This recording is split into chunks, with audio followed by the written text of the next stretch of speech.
Karunagappally Lords public സ്കൂളിൽ Kimura cup 2026 open karate championship നടത്തി. CR Mahesh MLA ഉദ്ഘാടനം ചെയ്തു. കരുനാഗപ്പള്ളി ലോർഡ്സ് പബ്ലിക് സ്കൂളിലാണ് Kimura cup 2026 open karate championship നടന്നത്. ചാമ്പ്യൻഷിപ്പിന്റെ ഉദ്ഘാടനം CR മഹേഷ് MLA നിർവഹിച്ചു.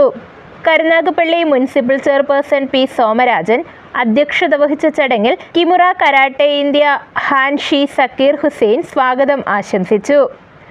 എല്ലാ മറ്റുള്ളവർക്കും മറ്റൊരു ഇതിലേക്ക് വന്ന ബഹുമാനപ്പെട്ട ആൻഷി വിനോദ് കുമാർ അവരുടെ ഈ വേദിയിലേക്ക് സ്വാഗതം ചെയ്യും. കരുനാഗപ്പള്ളി ACP പ്രദീപ് കുമാർ VS മുഖ്യപ്രഭാഷണം നടത്തി.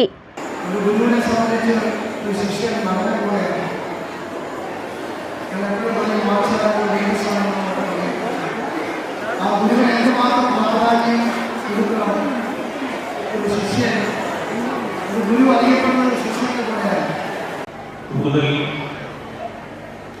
മനസ്സിലാക്കുകയും പ്രയോഗവൽക്കരിക്കപ്പെടുകയും ചെയ്യേണ്ടതിൻ്റെ ആവശ്യകത കൂടുതൽ വർദ്ധിക്കുന്നതായിട്ടാണ് ലോകാനുഭവങ്ങളും നമ്മുടെ നാട്ടിലെ ചില അനുഭവങ്ങളും നമ്മൾ ബോധ്യപ്പെടുത്തുന്നത്. ചടങ്ങിൽ കരുനാഗപ്പള്ളി കൃഷ്ണൻകുട്ടിക്ക് ആദരവ് നൽകി.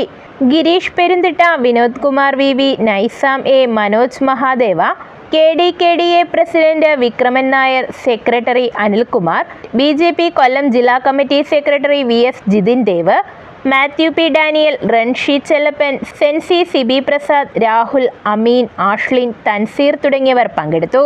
തുടർന്ന് 13 വയസ്സ് വരെയുള്ള മത്സരങ്ങളും 14 വയസ്സ് മുതലുള്ളവരുടെ മത്സരങ്ങളും നടന്നു. സർക്കിൾ ഇൻസ്പെക്ടർ ഷാനവാസ് KH സമ്മാനദാനം നിർവഹിച്ചു. മാത്യു P. ഡാനിയൽ കൃതജ്ഞത രേഖപ്പെടുത്തി. News bureau, Karunagappally.